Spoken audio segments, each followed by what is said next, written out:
Hey everyone, Tony Walsh here. Welcome back to the channel and another edition of Wednesday in the Word. 100 degrees again today, and now it is 7:30ish, 8 o'clock Tuesday night or Tuesday afternoon when I'm filming this, and you can obviously see it is raining again. It is. You can hear the thunder. So I hope y'all can. Let me just go ahead and pull this closer. Hear the thunder, and you're probably going to see some lightning flashes in the background as well. So that's that. One of the, or I guess our topic today is going to talk about duty and devotion. And one of the stories, or the illustration I'm going to use, is from the story of Mary and Martha in the Bible.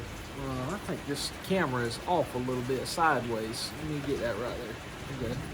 You're making me look mop-eyed. Anyhow, duty and devotion both are important.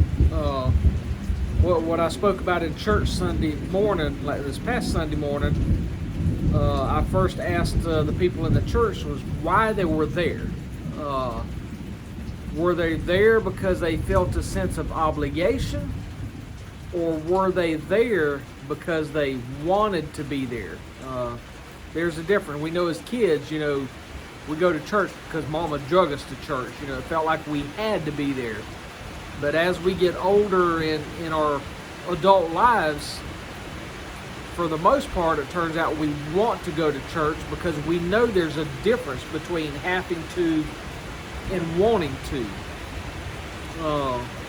And that's all in your mindset and in your heart. Both are needed, but you have to figure that balance out between both of them. I said I'd use the story of Mary and Martha, or Martha and Mary, however you want to do it. Because Martha was older than Mary. When Jesus came to their house, Martha, Jesus and his disciples, so there was a group there. Martha quickly went to the kitchen and started preparing food because she felt a duty or a sense of obligation as the hostess to provide a meal and refreshments for those folks. And a lot of you ladies can understand that. While Mary, on the other hand, just decided to sit at the feet of Jesus and listen to the words coming out of his mouth, because she was devoted to him. Now, that's not saying Martha wasn't devoted. Martha just put her thinking in the wrong context. Like I say, it's nice to want to do things for other people, but you got to be able to balance that duty between devotion, because we know in that story that Martha got aggravated with Mary for not helping her. So their priorities were different. Martha lost focus for that brief moment in time in her relationship with Jesus. And because she lost focus, her frustration turned into self-pity. It was like, woe is me, why am I having to cook when Mary's in there in the living room talking to everybody? So again, it's just about keeping your eye on the prize, and that prize is serving Jesus Christ. We also can't lose focus so much that it causes us to get angry at somebody. Again, Martha got frustrated with Mary because Mary wouldn't help. If you lose focus and you become angry, that serves nobody any good.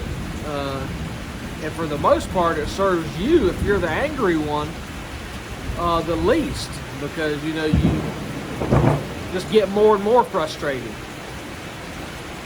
I hope y'all can hear me. I just got trapped out here and didn't make it back to the house.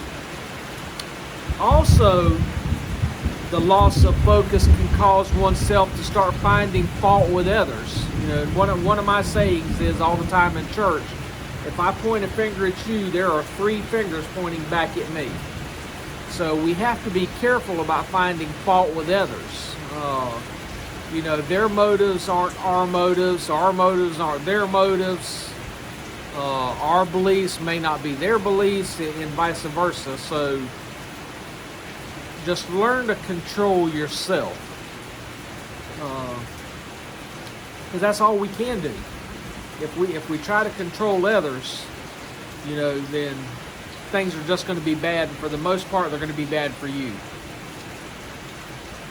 We also have to be careful in losing focus, because it can cause us to forget why we're even doing something.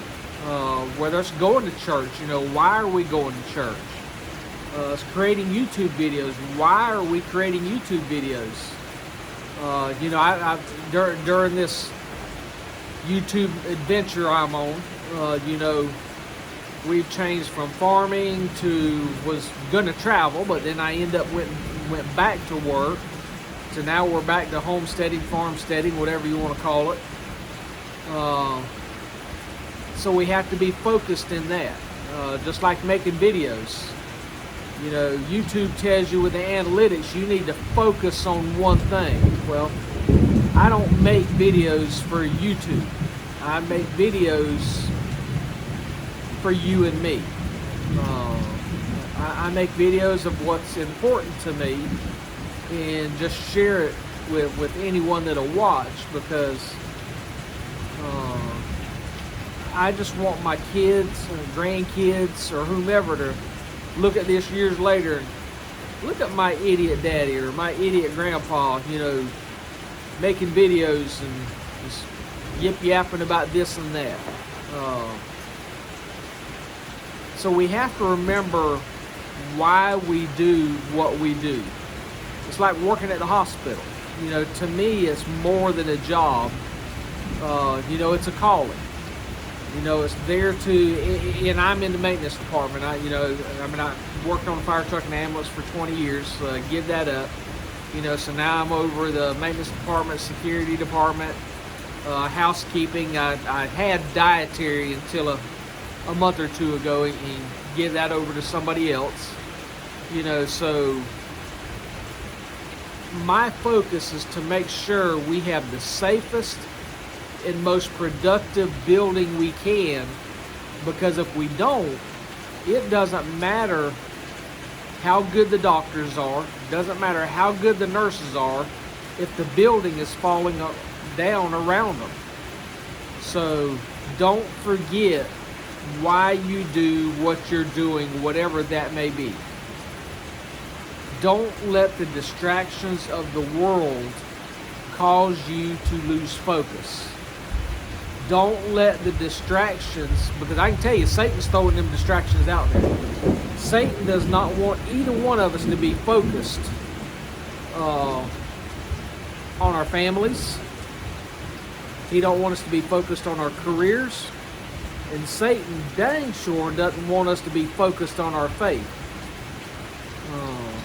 So keep the faith. Keep your eye on the prize. Stay focused, and life will be better. That is my message today. I know I rambled. I hope you got something out of it. Until we get back together, y'all take care and God bless.